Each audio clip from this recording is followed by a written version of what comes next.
Olá, sou o Diego Cavalheiro e está começando o primeiro programa Cavalheiro Talks. A proposta desse programa é entrevistar pessoas e comentar as notícias do dia que sejam mais relevantes na área da política. No entanto, apesar de haver esse viés político na temática do programa, não necessariamente os entrevistados têm esse perfil. Eu vou procurar trazer aqui nas próximas semanas e meses pessoas influentes na sociedade, mas que, sobretudo, têm alguma ligação com o segmento evangélico ou mesmo católico. Pessoas da área do cristianismo, que sejam pastores, padres, líderes de pequenos grupos, pregadores e assim por diante. Porque o intuito primeiro do programa tem que ser disseminar coisas que sejam edificantes ao nosso público, como, por exemplo, reflexões sobre a palavra de Deus, experiências edificantes de pessoas na trajetória da servidão ao evangelho e assim por diante. E também vamos trazer aspectos pessoais dos entrevistados. Vamos procurar deixá-lo à vontade no programa, falando sobre sua trajetória de vida, sobre sua trajetória profissional, sobre nuances de seu trabalho e de sua rotina também. Hoje, no entanto, não teremos entrevistado, mas teremos reações minhas, comentários meus a notícias relevantes do dia de hoje, que é dia 20 de março de 2025. Então, que comecemos com a primeira notícia do dia a ser analisada. Aparentemente, o pastor Silas Malafaia reagiu ao líder do Partido Republicanos, um famoso e forte partido do Centrão, por conta de uma atitude dele contrária ao projeto de lei da anistia, que é voltado para anistiar os presos do 8 de janeiro. Aquele fatídico episódio em que houve depredações do patrimônio público em Brasília, mas também houve diversas penas exacerbadas e desproporcionais a eles. Isso é ponto pacífico até mesmo entre aqueles que são opositores às ideias daqueles manifestantes. Então vamos ver como é que reagiu a isso o pastor Silas Malafaia. Deputado Marcos Pereira, Clesão era membro da minha igreja. Esse cara foi ver a manifestação, foi preso. Alexandre de Moraes não quis liberar ele morreu do coração. Tem sangue inocente nas mãos desse ditador. Que vergonha, Marcos Pereira. A Bíblia diz no Salmo 89, versículo 14, que a base do trono de Deus é justiça e juízo. Que cristão é você, cara? Que vergonha para a Igreja Universal. E eu quero fazer uma pergunta. O governador Tarcísio é do PR, estava na manifestação aqui no Rio, ele é a favor. A Damares é a favor da anistia. O general Mourão. Eu quero saber o deputado Silas Câmara se é a favor ou contra. Gente expoente do partido, quem é você? Essas pessoas ou saem desse partido ou se posicionem veementemente contra ele. Você é uma vergonha, cara. Teus interesses políticos mesquinhos vão contra os princípios da nossa fé e daquilo que acreditamos. Nós não estamos pedindo anistia para guerrilheiro, vagabundo, assassino, mas para gente inocente. Fica aqui a minha indignação. E te prepare, Marcos Pereira, porque a justiça de Deus também vai te alcançar. Deus tenha misericórdia dessas pessoas que estão presas. Pois bem, um desabafo bastante forte do pastor Silas Malafaia, que é um líder não só influente no setor evangélico, como também é bastante ativo na seara política. Ele reagiu de forma enfática, tendo em vista que Marcos Pereira, que, como falei, é o líder do Republicanos, faz parte também do segmento evangélico. Ele é membro da Igreja Universal do Reino de Deus, uma polêmica igreja que é vista até mesmo como seita por parte de evangélicos, sobretudo os presbiterianos. A Associação Presbiteriana, que representa essa denominação no meio evangélico, emitiu até um comunicado oficial há alguns anos, afirmando que a Universal é, na verdade, uma seita e não uma igreja. Isso aí é um entendimento polêmico, mas falo isso mais para ressaltar a questão controversa que há em torno dessa instituição que é atrelada a Marcos Pereira. No caso, vale salientar também que Silas cobrou que Tarcísio saísse da sigla, tendo em vista esse posicionamento de Marcos Pereira contra o PL da anistia. Vale lembrar que Tarcísio faz parte daquele grupo chamado bolsonarista, que a esquerda nomeou dessa forma. É uma forma também controversa de se entender o movimento, até porque as bandeiras são mais direitistas e conservadoras do que atreladas a pessoa de Jair Bolsonaro. Mas, de toda forma, Tarcísio faz parte desse grupo político e esse grupo político está alinhado dentro de si em favor do PL da anistia, que é uma prioridade da direita nacional nesse momento. Foi assim estabelecido por seus líderes. E Tarcísio dificilmente sairá do partido, apesar desse apelo de Silas Malafaia, porque existem outros interesses em jogo. Cogitou-se em um certo momento que Tarcísio fosse para o PL, que é o partido de Bolsonaro, mas isso não se realizou. Há muito mais por trás da escolha de uma legenda para que um político faça parte do que propriamente o posicionamento de um líder da legenda sobre uma pauta específica. Então, é bom que o telespectador, é bom que você que acompanha a política esteja ciente disso, que as coisas não têm como ser simplistas dessa forma. Não existe nada preto no branco na política. Existe toda uma rede de complexidades, até mesmo porque Tarcísio tem uma forma de comandar a sua trajetória política que é bem peculiar. Porque ele mantém entre seus secretários Gilberto Kassab, que é um desafeto publicamente conhecido de Jair Bolsonaro. Ou seja, ele tenta conciliar interesses que aparentemente são contraditórios. Então vejamos qual é a próxima notícia do dia.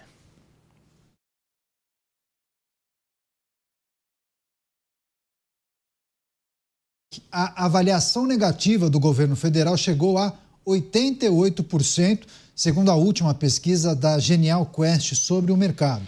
Esse levantamento, divulgado nesta quarta-feira, também apontou que apenas 4% consideram a atual gestão positiva e 8% regular. Segundo o estudo, o principal fator para a má avaliação é a política econômica implementada pelo atual governo, que é tida como errada para 93% dos que responderam a essa pesquisa. Para eles, o Planalto e o Ministério da Fazenda são os principais responsáveis pela crise atual, e o Congresso e o Banco Central os que menos têm culpa. Diante desse cenário, 83% dos participantes dizem acreditar que a economia vai piorar e 13% pensam que vai ficar do mesmo jeito e apenas 4% considerando que haverá melhora. Essa pesquisa foi realizada entre os dias 12 e 17 de março, com 106 entrevistas a membros de integrantes de fundos de investimento sediados em São Paulo e também no Rio de Janeiro. Passar essa para o Luiz Felipe. Então, essa notícia não é, digamos assim, uma novidade diante de diversas outras pesquisas e levantamentos já feitos em relação à popularidade do presidente Lula, só que ela reflete agora um segmento específico que é muito importante, embora seja subdimensionado por muitos do segmento político brasileiro, que é o mercado.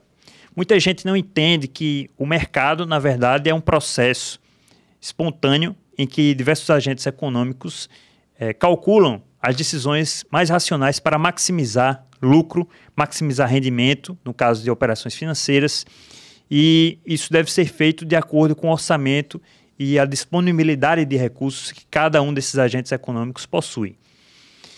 No caso dessa pesquisa, os entrevistados, como você mesmo pôde ouvir, são representantes de fundos de investimento.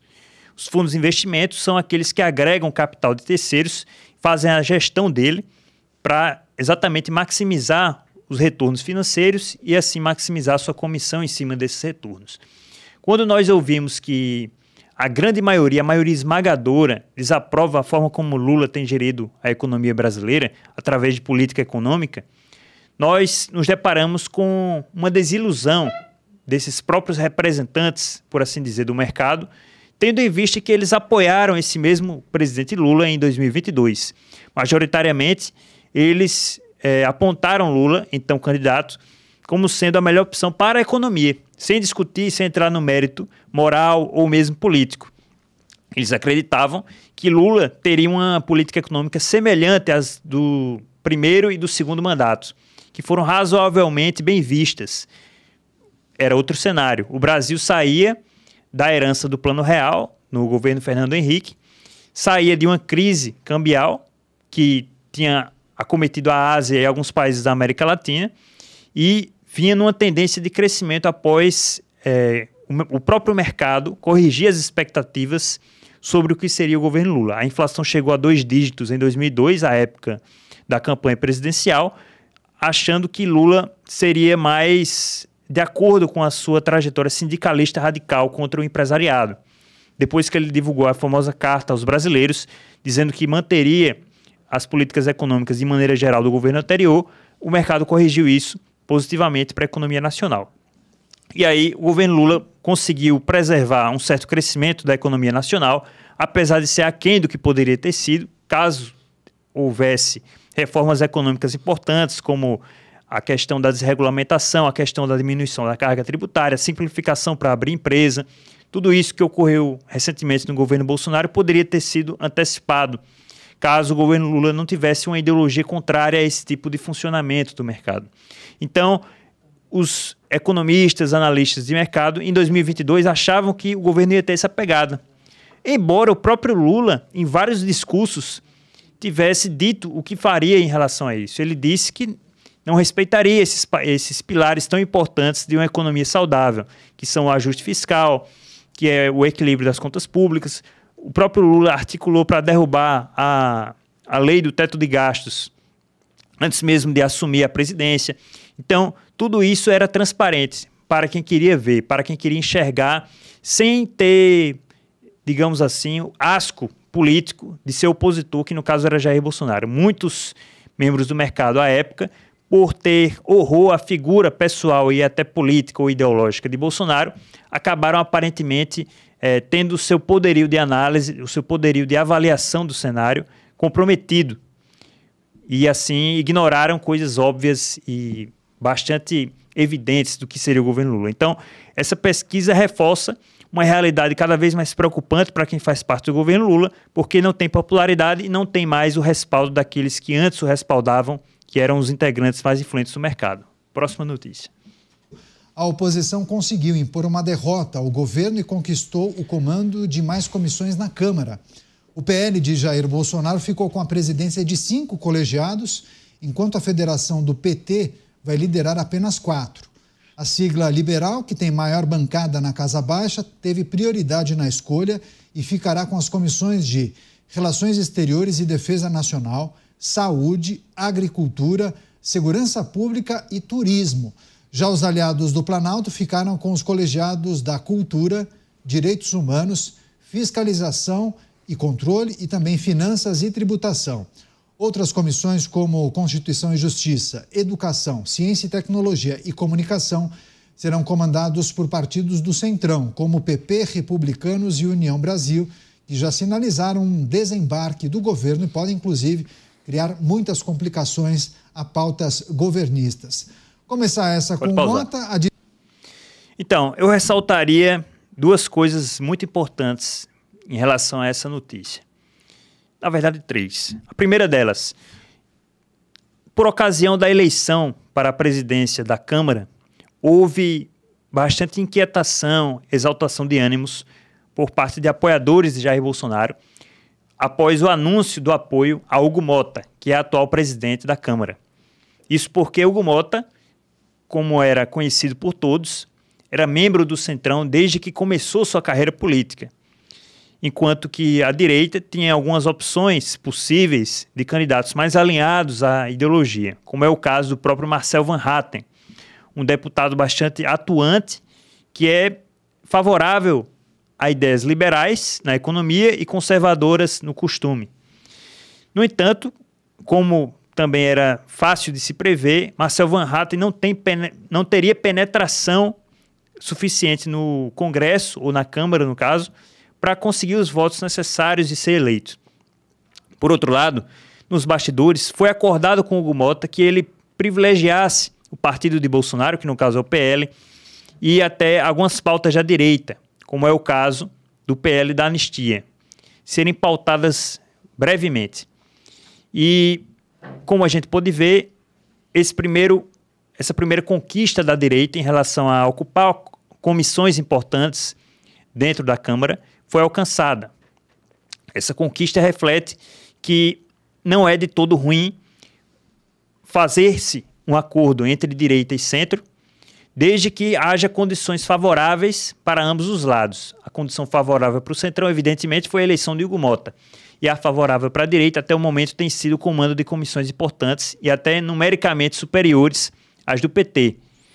Por outro lado, e já é o segundo aspecto que eu ressaltaria, as comissões que o PT conseguiu ocupar, e os governistas de um modo geral, foram comissões voltadas para searas mais humanas, digamos assim, como é o caso de cultura e direitos humanos.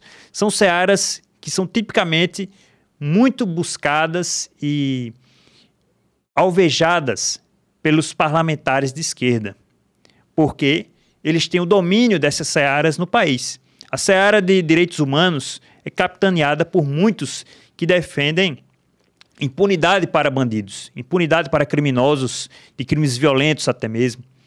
E a parte da cultura, igualmente, eles querem popularizar e normalizar práticas bastante libertinas, para dizer o mínimo, práticas consideradas imorais pelas bases brasileiras judaico-cristãs, e eles, como têm o domínio da universidade e da grande imprensa, conseguem popularizar muitas vezes algumas coisas, embora líderes da sociedade, como é o caso de pastores, padres, como é o caso de políticos até mesmo, pessoas influentes, conseguem também muitas vezes barrar esse avanço temerário em cima da cultura nacional. Mas é algo a se ressaltar. A busca por ocupar essas searas que parecem pouco importantes à primeira vista, mas são muito importantes a longo prazo, por parte da esquerda, é bastante notória e até perigosa, diria eu.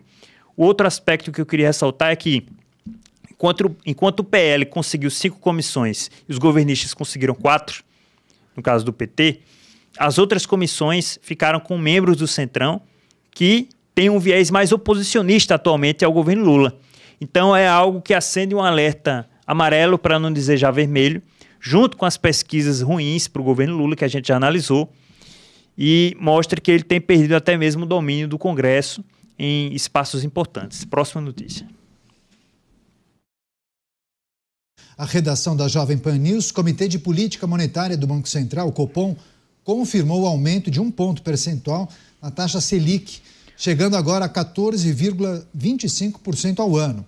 Com isso, os juros atingiram o maior patamar desde 2016, no auge da crise econômica do governo de Dilma Rousseff. Segundo o comunicado do Copom, a elevação é necessária para tentar conter a inflação, que só em fevereiro registrou o maior patamar para o mês após 22 anos, que no acumulado de 12 meses registra um crescimento de 5,06%.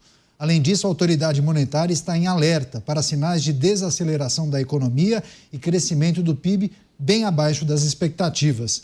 Você, Cristiano Beraldo.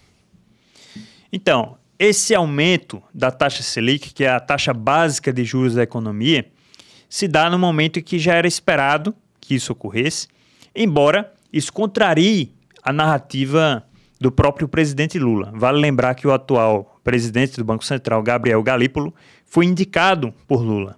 E Lula, antes que esse presidente indicado por ele assumisse o cargo, criticava muito o presidente anterior, que foi indicado por Jair Bolsonaro, Roberto Campos Neto. Isso se dava num contexto em que a taxa de juros vinha subindo e Lula acusava Campos Neto e, consequentemente, o próprio Bolsonaro de serem responsáveis pelos problemas econômicos enfrentados pelo Brasil e pelo próprio governo Lula, embora o próprio Lula já estivesse na presidência há mais de ano.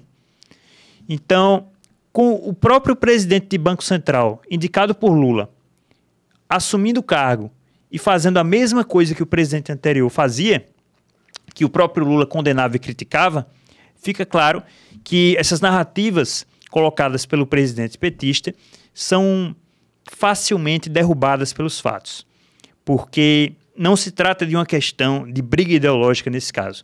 O aumento da taxa de juros se faz necessário por conta exatamente do risco ofertado pela política econômica do governo Lula. Não só pela política em termos práticos, mas também pelos discursos atabalhoados do próprio Lula, em que ele não faz questão de esconder que é descomprometido totalmente com o controle dos gastos desenfreados. Ele coloca a questão da gastança populista de seu governo como sendo um carro-chefe de seu método para conseguir votos. ele tenta colocar dinheiro na economia de forma excessiva para gerar uma sensação curto prazista de crescimento e prosperidade, para quando ele eventualmente perder a eleição, outro político, no caso um opositor, vai ter que lidar com os problemas que ele plantou nos dias de hoje. Então, a verdadeira inflação não é a que o IPCA mede ou a que o IGPM mede. Isso aí é um indicador de alta de preço. Em termos técnicos, em termos mais factíveis e fidedignos à realidade, a inflação verdadeira é aquela referente ao quanto de dinheiro foi emitido pela impressora do Banco Central por ano. E isso é na faixa de 20%. Quando você desvaloriza a sua moeda na faixa de 20% ao ano, você, consequentemente, torna inviável investimentos que lhe deem rendimento real. O rendimento real é aquele que supera a inflação. Você desconta o que foi emitido de dinheiro, percentualmente falando, em relação àquele rendimento que você obteve na sua atividade econômica, produtiva, financeira e assim por diante.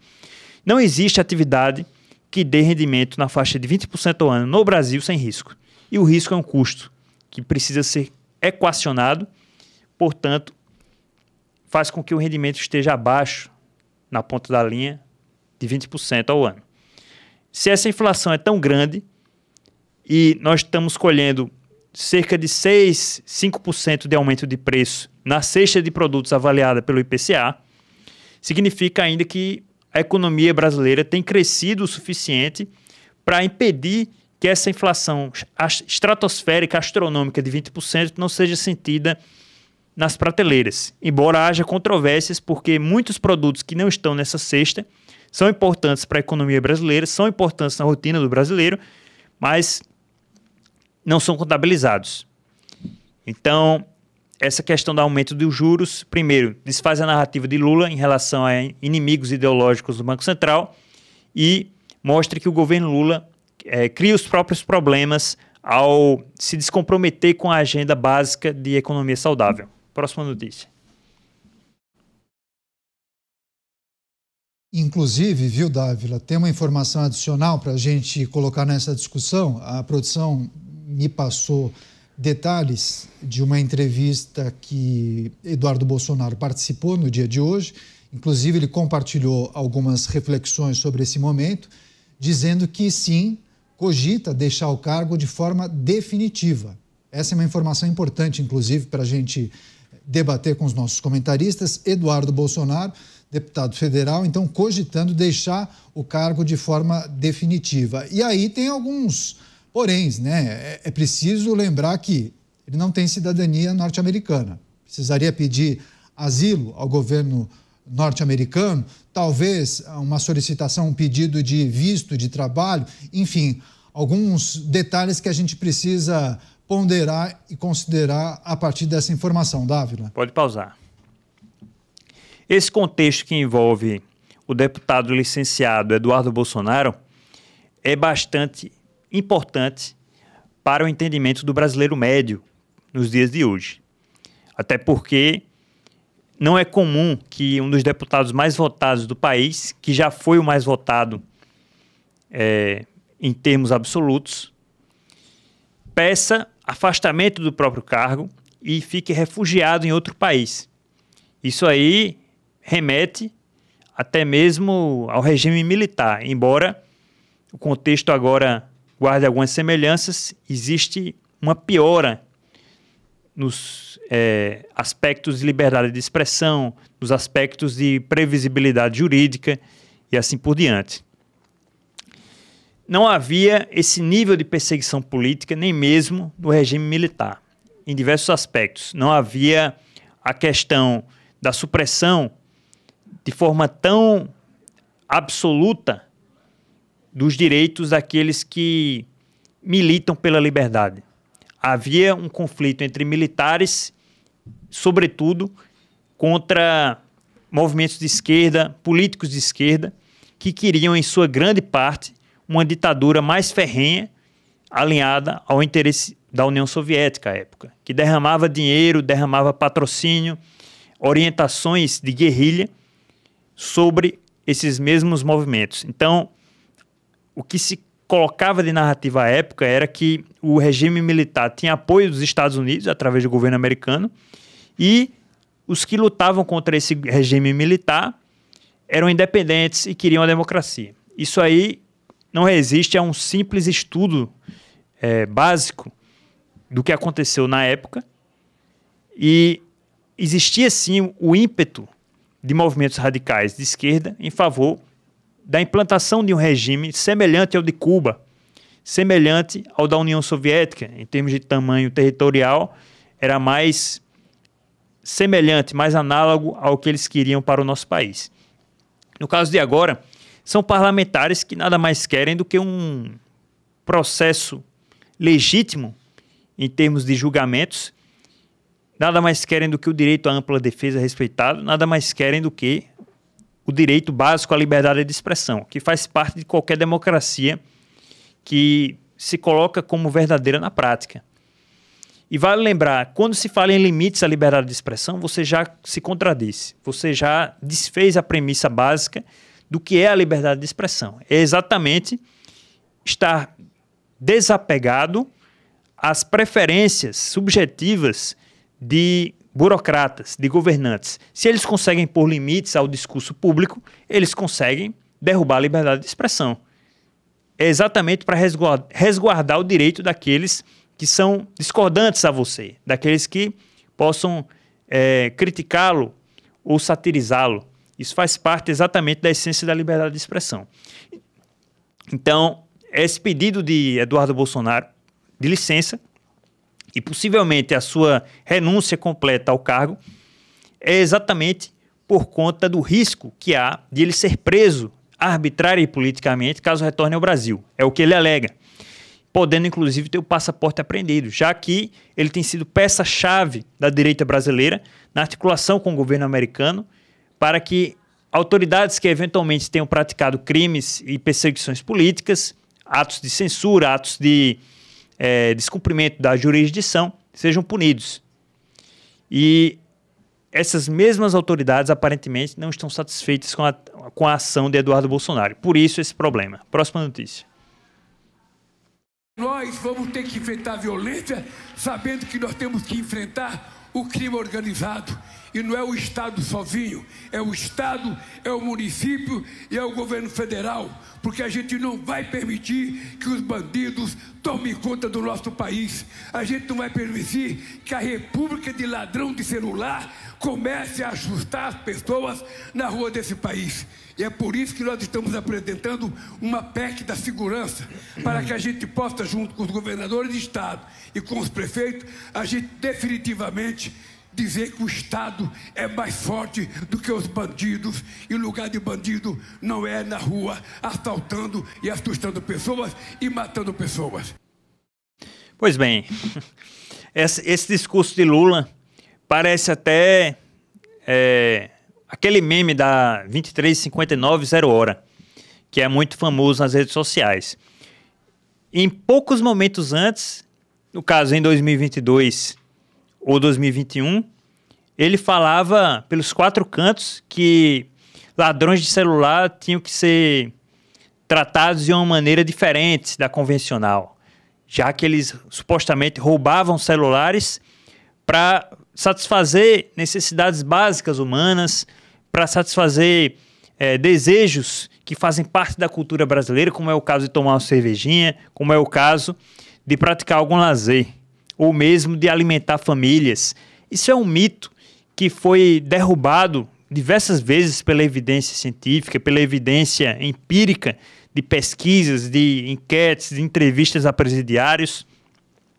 A maioria esmagadora deles pratica crimes, na verdade, para satisfazer o ego, para satisfazer a sua ambição deslocada de ser destaque em sua comunidade, de ser destaque em seu meio social. E tudo isso desrespeitando o direito alheio, obviamente. É uma sanha perversa que é aflorada em certos seres humanos, e a partir disso é que eles praticam esses delitos que são obviamente injustificáveis.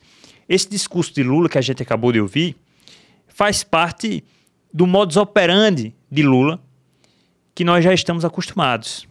ele não tem pudor, não tem nenhum apego à verdade para colocar narrativas que contrariam-se umas às outras, desde que ele consiga agradar públicos diferentes, de acordo com a conveniência. Naquele público em que ele fez o discurso, as pessoas provavelmente eram contra criminosos, como é o caso da grande maioria do povo brasileiro. E aí ele fez esse discurso para se adequar àquela plateia de momentos. Semana que vem, ou mês que vem, se ele tiver diante de uma plateia mais favorável à impunidade de criminosos, ele vai retomar o discurso eleitoral e pré-eleitoral de 2022, em que ele dizia que os bandidos roubam para satisfazer coisas pessoais e não por conta de perversidade e, portanto, precisariam ser olhados como vítimas da sociedade, já que, em tese, as pessoas de sucesso que seguem as leis e seguem os princípios básicos da boa conduta acabam tirando, segundo eles, que apoiam essa tese, a oportunidade daqueles que roubam o celular e roubam outros bens. Então, é uma coisa que não se leva a sério. É uma metamorfose ambulante para satisfazer incautos, para agradar os ouvidos daqueles que não acompanham minimamente o que acontece na política nacional e nos fatos em geral. Vale ressaltar, para finalizar essa notícia, que essas entidades de facções criminosas foram fundadas através da organização dos movimentos de esquerda. O crime organizado nasceu no regime militar com o convívio dos guerrilheiros extremistas de esquerda que queriam uma ditadura análoga à da União Soviética no Brasil, com criminosos comuns.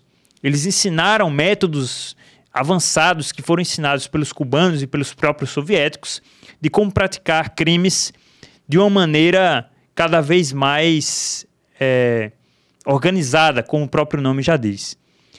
De uma maneira que prevesse e prevenisse que a polícia conseguisse pegá-los.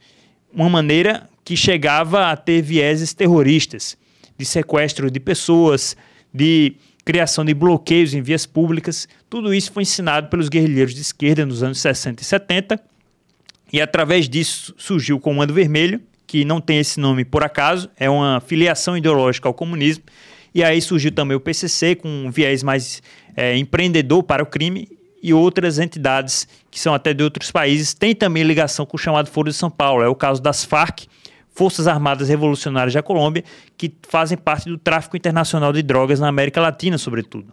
Todos eles têm vinculação com a ideologia de esquerda e não é por acaso que existe esse discurso em voga da defesa de criminosos. Eles estão defendendo os próprios aliados. Próxima notícia.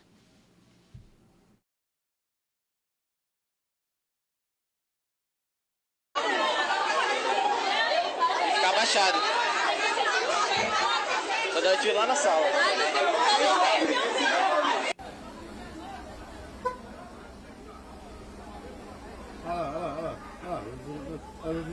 Deixou ele malzão, ó. Deixou ele malzão, com a marra ferrada. Deixou ele malzão.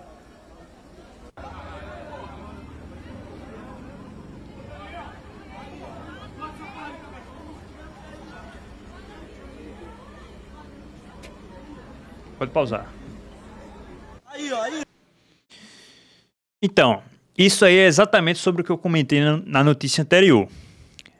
Confronto entre polícia militar e membros do Comando Vermelho ocorreu no bairro da Leopoldina, na zona norte do Rio de Janeiro. E aí, os criminosos se refugiaram numa escola da região, causando pânico na população local e até mesmo entre os alunos, entre crianças e adolescentes. É por isso que o vídeo estava borrado. E essa cena reflete exatamente o que é o Brasil. Criminosos constituem estado paralelo em comunidades, favelas. Lá eles têm o próprio serviço de internet, o próprio serviço de TV, questão de serviço de gás, de cozinha, cobram uma taxa dos comerciantes para fazer a segurança e impedir, obviamente, que sejam praticados delitos na região, e eles fornecem a droga de forma monopolística, ou seja, não tem concorrentes, pelo menos dentro do seu espaço de comando. E a polícia não entra lá, só entra se tiver um aparato de guerra. Existe, na verdade, no Brasil, uma guerra interna, uma guerra civil, entre esses criminosos organizados e a população que é comum, que deveria ser representada pelo Estado, através da polícia, para que detesse esses grupos. E eles têm cada vez mais avançado. No caso do Rio de Janeiro, por exemplo, é uma cidade que notoriamente é tomada por eles, até mesmo nas áreas que são fora das comunidades, fora das favelas. Ninguém tem tranquilidade, por exemplo, num dia de sol comum, nas praias do Rio de Janeiro, porque pode haver arrastão, pode haver roubo de celular. Isso é corriqueiro na cidade, as pessoas morrem com bala perdida, as pessoas têm seus bens roubados com a maior facilidade e corriqueirismo, e isso se deu exatamente porque foram plantadas várias sementes que favoreceram o crescimento do crime sem que houvesse incômodo das forças estatais. É exemplo da época do governador Leonel Brizola, impedindo operações nos morros, e também uma medida do próprio STF, que é apontada por muitos políticos e agentes de segurança como algo que fortaleceu ainda mais os criminosos. Na época da pandemia, os policiais foram impedidos de fazer operação dentro das comunidades, alegando-se risco de contaminação por Covid. Então, fica a seu critério avaliar essa justificativa. Próxima notícia. Segundo informações do jornal O Globo, o projeto de lei para anistiar os envolvidos nos atos do 8 de janeiro não tem chance de prosperar no Congresso. Essa é a avaliação dos principais interlocutores do governo Lula com o Judiciário. Integrantes do Planalto acham que a proposta não tem votos suficientes para ser aprovada. Mas Sóstenes Cavalcante, líder do PL na Câmara, diz o oposto, que o projeto tem sim o apoio necessário e anunciou que vai pedir urgência de votação.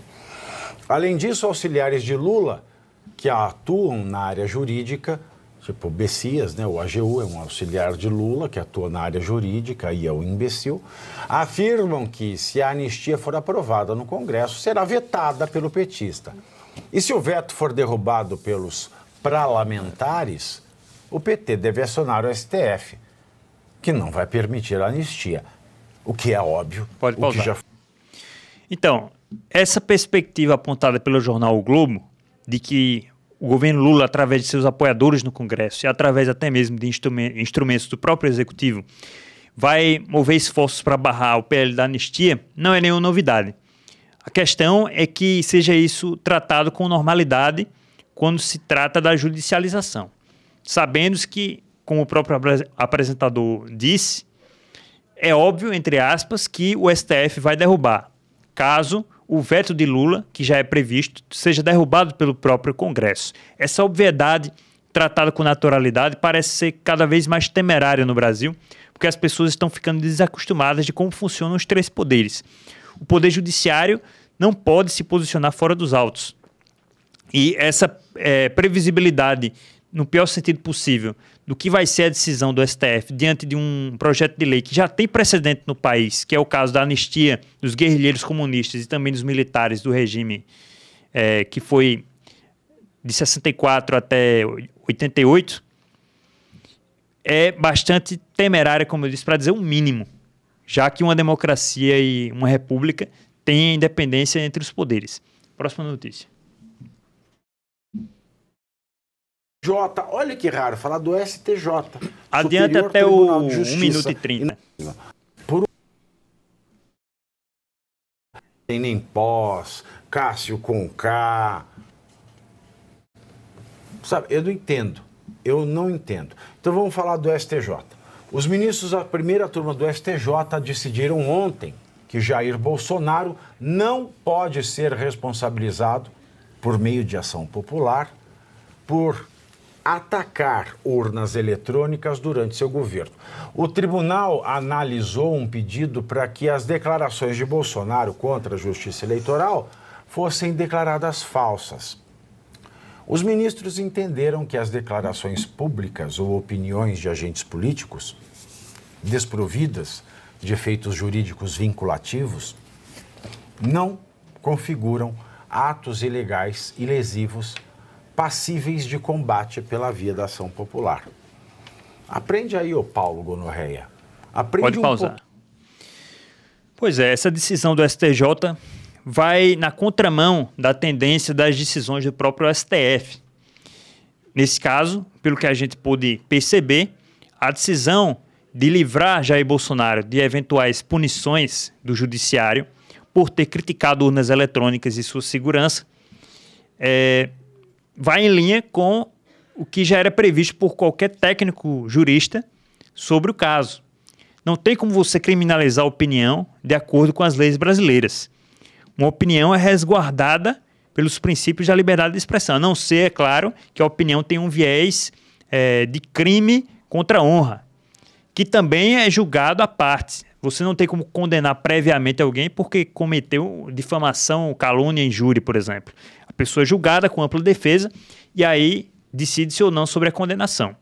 Nesse caso, é mais um fato a ser utilizado em favor da narrativa que parece ser bem fidedigna aos fatos do próprio ex-presidente Jair Bolsonaro sobre perseguição política que ele tem sofrido quando tem sido tolhido o seu direito de defesa e acesso aos autos de processos que o envolvem.